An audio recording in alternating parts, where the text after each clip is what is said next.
Hey, my name is Gavin Cole. I'm 29, and I make things out of wood for a living. I work in a small shop just outside Portland, Oregon, tucked behind an old feed store that still smells like hay in the summer. Most days I build tables, bookshelves, custom doors, and the occasional bed frame for people who want something that lasts longer than a few seasons. It's quiet work, the kind where the only voices you hear are the ones inside your own head, and even those tend to shut up after a while if you let the sawdust settle. After my last relationship ended a year ago, I stopped looking for anything that required effort. Not because I was bitter, just tired. People say time heals, but what they don't say is that sometimes it just teaches you how to live with the scar. I got good at living with mine. Mornings at the shop, afternoons brushing sawdust off my jeans, evenings at Bluebird Cafe with black coffee and a burger extra pickles. Simple, predictable, safe. Then Mark called. Friday night, Oak and Finch. Just dinner, no big deal. I should have known better. Every time someone says no big deal, it usually means they've already decided what's best for you.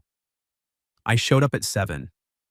The restaurant had that warm, low lighting that makes everyone look a little softer than they really are. Mark was already there with his wife, two other couples, and one empty seat next to a. She wore a deep blue dress, hair pulled back low, and had the kind of face that looked like it had learned to be careful. On the table in front of her sat a small notebook and her phone open to a notes app. She wasn't scrolling. She was watching the room. I hadn't even pulled out the chair when I felt it, the shift in the air, the quick glances, the suppressed smiles. Mark stood up too fast like a game show host who just spotted his next contestant. "Gavin, this is Elena Brooks," he said. "We thought you two might hit it off." The way he said it told me everything. This wasn't a blind date. This was a setup with an audience. Elena looked at me. She smiled politely, then raised her hands and signed. "Nice to meet you." I froze for half a second. Not because I was uncomfortable, because I wasn't expecting. My mother lost most of her hearing after a car accident when I was 8. She taught me basic ASL before she taught me how to swing a hammer. I hadn't used it in years, but some things stick. Muscle memory, I guess. Or maybe heart memory. I lifted my hands and signed back, slow and deliberate. "Very nice to meet you. I'm Gavin." The entire table went quiet. Mark blinked like I'd just derailed his entire evening. "You know sign language?" I spoke and signed at the same time so she could read my lips if she wanted. My mom's hard of hearing, she taught me when I was a kid. A small, real smile touched the corner of her mouth. The first one I'd seen all night. I sat down beside her. "Well," I said, looking around the table, "at least there's one person here I haven't heard tell the same 3 stories twice already." Elena laughed. Not out loud. Her laugh didn't have sound, but her shoulders shook and her eyes crinkled. I knew right then I'd done something right. For the first 20 minutes, the table tried to act normal and failed miserably. Everyone kept glancing at us like they were waiting for a reaction. Conversation started, stalled, restarted. People laughed too loudly at nothing. It felt like Elena and I were the evening's entertainment. Elena stayed calm. She read lips well, but when too many voices overlapped, she glanced at me. I signed summaries for her when I could. She thanked me with a look. Bit by bit, I learned things. She was a pediatric nurse at St. Mary's. Lost her hearing at 15 after meningitis. Loved dogs, hated cilantro, collected old books, and had a dry sense of humor that snuck up on you. She told me about a 4-year-old patient who once called her stethoscope a monster listening machine. I actually laughed. That's when Brad leaned back in his chair, smirked, and asked the question that changed everything. "So, Gavin, be honest. Is she really your type?" The table froze. Elena's hand stilled on her water glass. I saw it happen. The way her fingers tightened until her knuckles went white. She didn't duck her head. She kept her spine straight, but something in her eyes dimmed just for a second. That was the moment I understood what tonight really was. They hadn't just set us up. They wanted to watch how I'd react to being paired with a deaf woman. I set my glass down slowly, then I looked at Brad. No. The silence was absolute. Elena dropped her gaze. I turned to her so she could see my mouth clearly and signed every word. She's smarter, warmer, and more interesting than most people I've ever sat next to. I looked back at Brad. If you're asking whether I usually get set up with someone this incredible, the answer is no. And if you're asking anything else, don't. Elena lifted her eyes to mine. The look she gave me wasn't just polite anymore. It was softer, sharper, like she was seeing me for the first time that night. She signed slowly. That was unexpected. I signed back. Good unexpected or the kind where you leave through the back door? She studied me for a long moment, then signed. Ask me after dessert. And for the first time all evening, I forgot the rest of the table was even there. We ate in a strange kind of peace after that. The others tried to steer the conversation back to safe topics, but the damage was done. Mark kept shooting me guilty looks. Brad stayed quiet. Elena and I didn't talk much with our voices, but our hands moved in small, private exchanges under the table's edge. When dessert came, she ordered chocolate cake and 2 forks without asking. I signed. Confident. She signed back. You defended my honor. You earned the right to share cake. I raised an eyebrow. Is that a rule? Starting tonight, it is. I smiled. She smiled back. Not the polite one. The real one. When the check came, everyone moved a little too quickly to leave. Coats were pulled on, phones were checked. Excuses were made about early mornings and babysitters. One by one, they filtered out into the rain until only Mark remained, shifting his weight from one foot to the other like a kid who'd been caught doing something he knew was wrong. Gavin, can I talk to you for a second?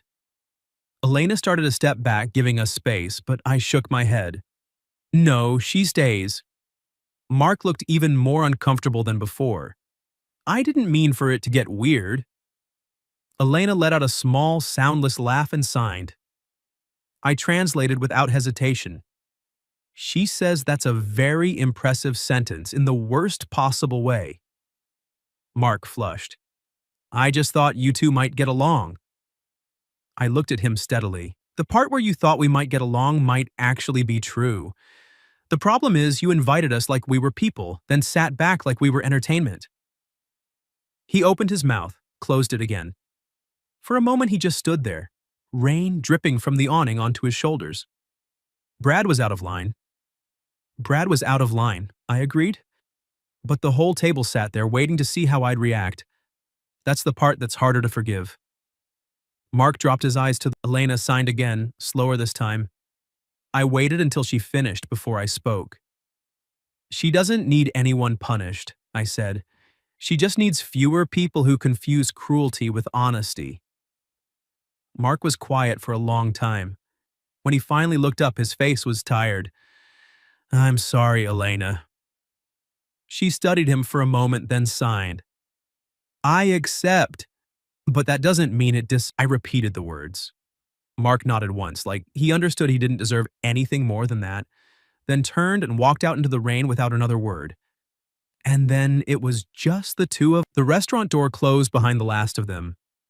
The only sounds left were the soft hiss of rain on the sidewalk and the distant hum of traffic. Elena stood with her arms crossed, watching the water run along the curb in thin silver ribbons. The blue of her dress looked darker in the low light, almost black.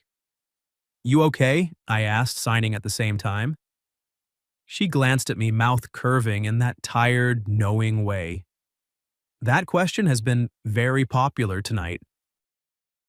But you still haven't answered it. She was quiet for a while. I didn't push. Some silences need room to breathe. Eventually she signed, her hands moving with a kind of careful honesty I was starting to recognize. I'm fine. And I'm tired of always having to be fine in rooms that want me to fall apart. The words landed somewhere deep in my chest. I didn't offer the usual empty comfort. I just stood there beside her, letting the truth sit between us. Like after a minute, she turned slightly toward me. I had a whole speech prepared. For Brad? For all of them. It was going to be sharp, maybe a little long. Why didn't you say it? She looked at me then, really looked, and the corner of her mouth lifted. You ruined it. I smiled despite myself. I'm sorry. No, you're not. She laughed again, that silent laugh that moved through her shoulders and lit up her eyes. For a second, the heaviness of the night lifted, just a little. She signed. You asked earlier, good unexpected, or the kind I should escape through the back door? I took my time answering. I wanted her to see that I was thinking about it, not just saying what she wanted to hear. Good unexpected. She studied my face like she was checking for cracks in the words. Then she signed, slower, more deliberate. Good. Because I was hoping you'd ask me out when there isn't an audience watching. My pulse kicked hard. I felt it in my throat. I lifted my hands.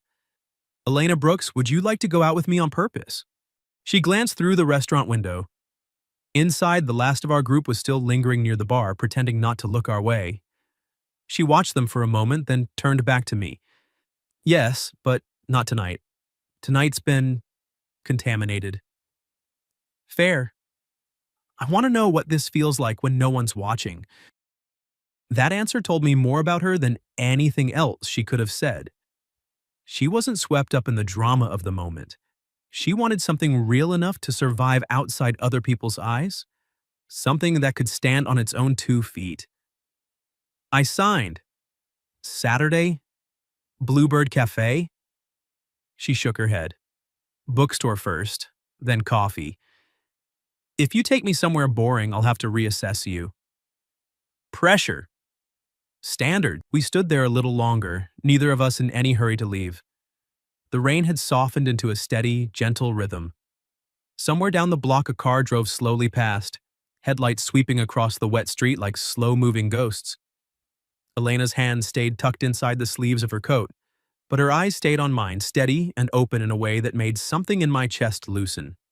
I thought about all the nights I'd spent alone in my apartment after work, eating leftover pizza and pretending I was fine with the quiet. I thought about how easy it would have been to just nod along with the table tonight, to laugh at Brad's joke and let Elena carry the weight of everyone's discomfort by herself. I thought about how close I'd come to being that guy, but I wasn't. And standing here now, with rain in the air and this woman beside me who had every reason to walk away and hadn't, I felt something I hadn't felt in a long time. Hope. Real, careful, slightly terrifying hope. Elena shifted her weight, then signed one last thing before we finally stepped out from under the awning. Don't be late Saturday, I smiled. She gave me one last look. Soft, a little amused, and something else I couldn't quite name yet. Then turned and walked toward the parking lot. I watched her go, the blue of her dress disappearing into the rain, and for the first time in months, I didn't feel like I was just going through the motions of another night. I felt like something had actually begun, and I had every intention of showing up for it. Saturday arrived slower than I expected. I changed shirts twice before I left the house. The first one made me look like I was trying too hard. The second one made me look like I'd just rolled out of the workshop, which wasn't entirely untrue. In the end, I settled on a clean gray button-down and jeans that didn't have sawdust in the cuffs. I told myself I wasn't nervous, I was lying. Elena was already waiting in front of the bookstore when I got there. She wore a rust-colored sweater and jeans, hair loose around her shoulders. No fancy dress, no heavy makeup, just her. And somehow that made her look even better than she had at the restaurant. She signed as soon as I reached her. Before we start, I judge men by which section of the bookstore they head to first. I signed back. Dangerous. Very dangerous. We spent nearly 2 hours inside. She pulled books off shelves and told me which covers were lying, which authors were overpraised, and which ones you should read when you needed to cry but didn't want to admit it. I led her to the woodworking and design section and showed her books on furniture making, small architecture, and the quiet art of building things that last. I told her how a good table isn't just about looking nice. It has to survive family dinners, late night conversations, and years of hands resting on its surface. Elena ran her fingers along the spine of one book. You talk about objects like they have souls, I signed. And you speak with your hands like you're drawing on air. She looked at me. For the first time since I'd met her, she seemed genuinely caught off guard. After the bookstore, we walked to Bluebird Cafe. I ordered black coffee. She ordered hot chocolate because coffee kept her awake at night. We sat at a corner table near the window and talked about my mother. I told her how Mom lost most of her hearing after the accident when I was 8, and how I used to watch people talk to her like she was slow just because she couldn't hear them clearly. Elena's hand slowed. People often confuse not hearing with not understanding. I signed back, and silence with emptiness. She studied me for a long moment. Did your mother teach you that? She said, silence isn't empty. It's just full in a different way. Elena looked down at her mug. When she lifted her eyes again, they were shining. I like your mother already. We started meeting every Wednesday at Bluebird after that.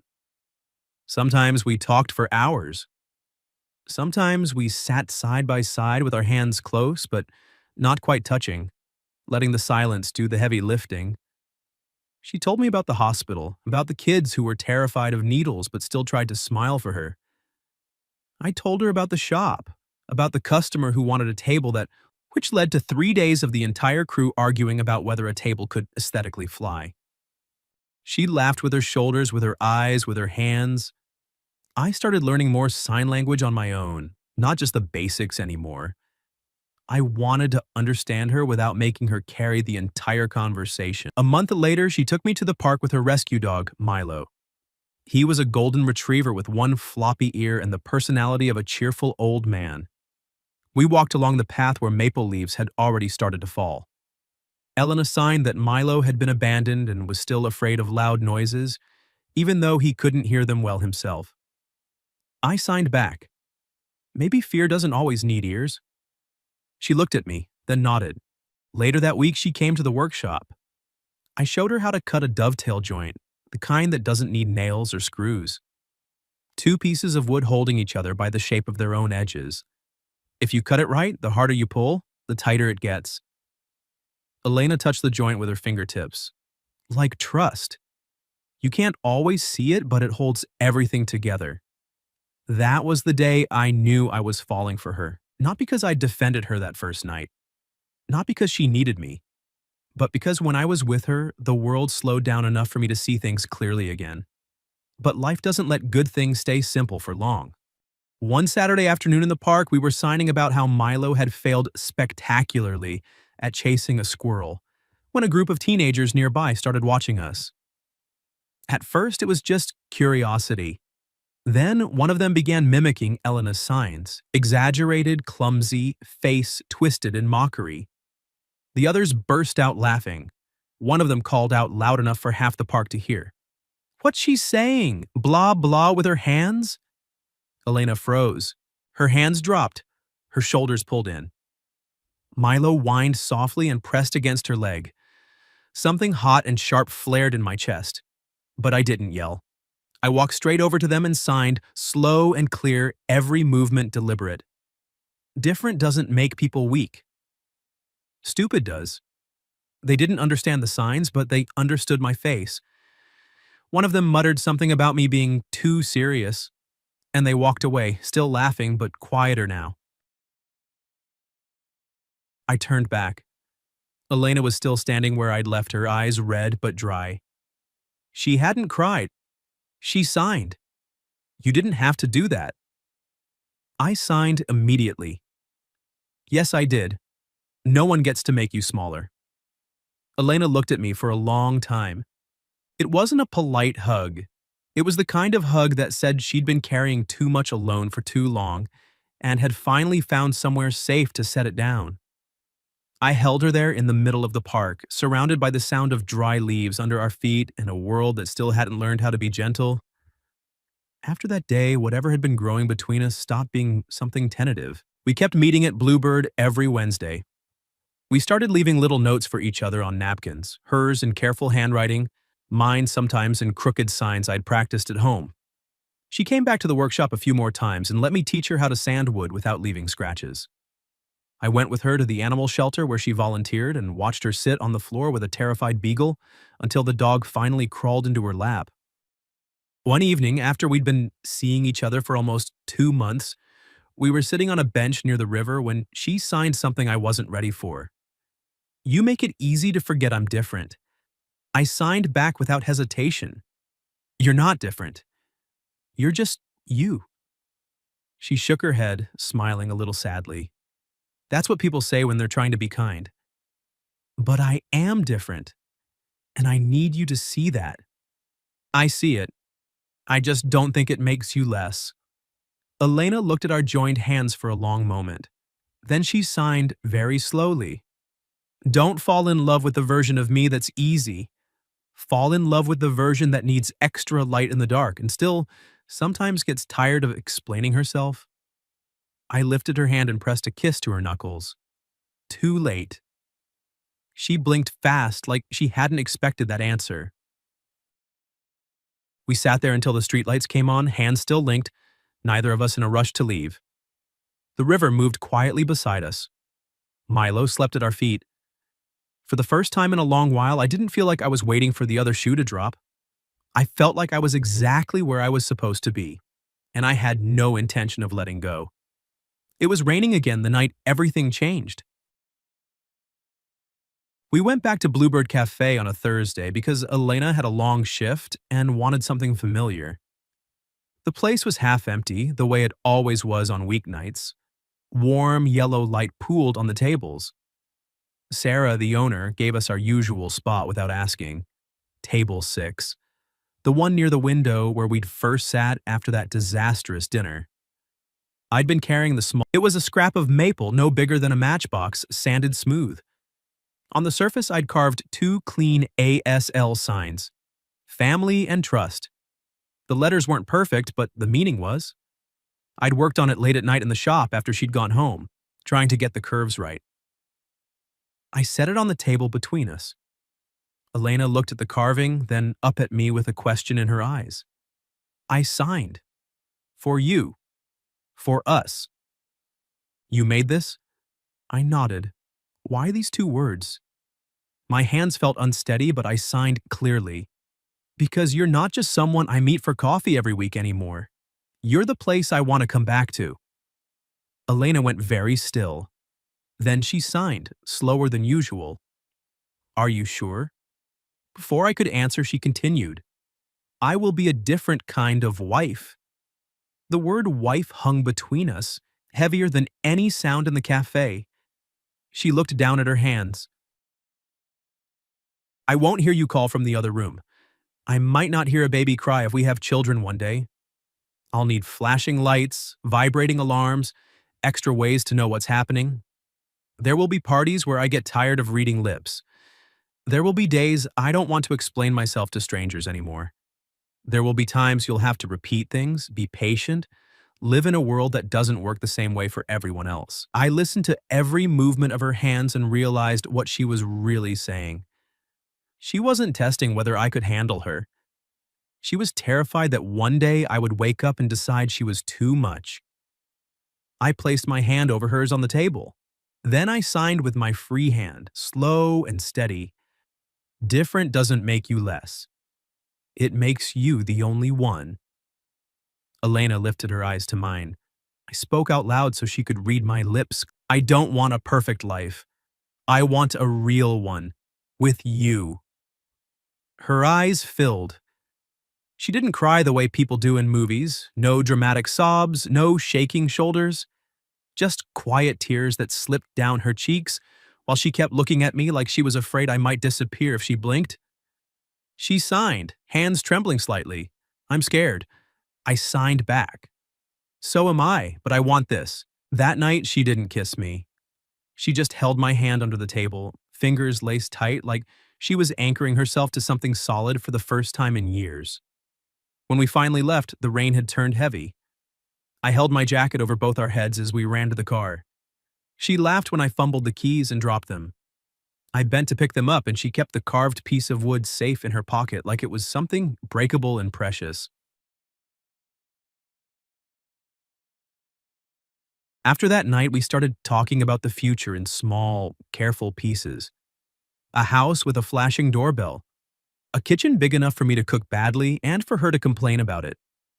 A reading nook by the window. A small workshop out back. A place where we could sign to each other without worrying who was watching. But the real test was still waiting. Mark texted me a week later. The group wanted to meet Elena again, to apologize properly this time. I asked her. She thought about it for 2 days before she signed. I don't need them to like me, but I want them to look at what they did. So we went back to Oak and Finch on a quiet Tuesday evening. Elena sat beside me, spine straight, no hesitation. Brad was there too, looking like he'd rather be anywhere else. He tried to make a... I just didn't know what to say to... Your situation.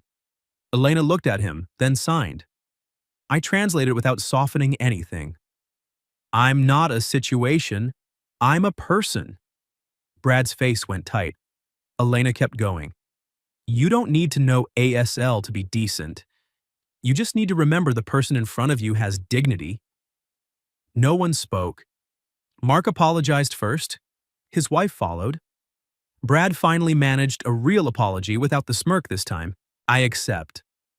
But I won't make myself smaller so you feel less ashamed. I looked at her and felt something settle deep in my chest. I didn't love her because she needed protecting. I loved her because she was strong in ways that didn't need to be loud. When we stepped outside afterward, the same awning where everything had started was waiting for us. Rain tapped steadily on the metal. Elena turned to me, eyes clear. She signed. This time I didn't need you to stand in front of me. I signed back. I know, but I still want to stand beside you.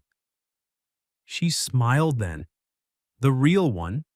The one that reached her eyes and made something in me go quiet and certain. Then she rose up on her toes and kissed me. It wasn't careful or hesitant. It was the kind of kiss that said she had finally stopped. I kissed her back under that awning with rain falling around us and the city lights blurring in the wet street. And for the first time since I'd met her, I stopped worrying about what came next. I just held on. 1 year later, we got married in the backyard of my workshop. Not in a fancy hotel. Not with an expensive dress or a string quartet. Just 30 people who mattered. Warm string lights hanging from the trees, and white flowers tied to the wooden arch I'd built from reclaimed lumber. The air smelled like sawdust and late summer roses. My mother sat in the front row, eyes wet, hands moving constantly. Beautiful, so beautiful. Elena walked toward me in a simple ivory dress, the small carved piece of maple I'd made hanging on a thin leather cord around her neck. Milo walked beside her wearing a tiny bow tie, looking far too serious for a dog. When she reached me, she signed. You clean up well, Carpenter. I signed back. You keep stealing my heart. Our ceremony didn't start with music. It started with silence, but it wasn't the empty kind. It was the fullest silence I'd ever known. We signed our vows to each other. I took both of Elena's hands and signed every word slowly, making sure she could see every movement. I choose you, today, tomorrow, and every quiet day after. I don't want to be the man who protected you for one night. I want to be the man who chooses you in every ordinary day that follows. Elena's eyes filled, but her hand stayed steady. I choose you. In the noise and in the silence, in the scars and in the strength. I used to think I would be a different kind of wife. Now I understand. I don't have to be like anyone else to be loved completely. When the officiant pronounced us husband and wife, I didn't kiss her right away. I signed. May I? Elena laughed, shoulders shaking. Always. I kissed her under the wooden arch while 30 people clapped, and Milo barked once like he was officially approving the whole thing. After the wedding, we moved into a small house 10 minutes from the shop. I fixed the porch, built bookshelves, and made a dining table from black walnut. Elena painted the kitchen a soft yellow because she said rainy days needed a place that pretended to have sunlight. We installed a flashing doorbell, a vibrating alarm clock under the pillow, and lights that blinked when someone knocked. Small things, quiet things, things that let our house speak our language. Every evening we sat on the porch.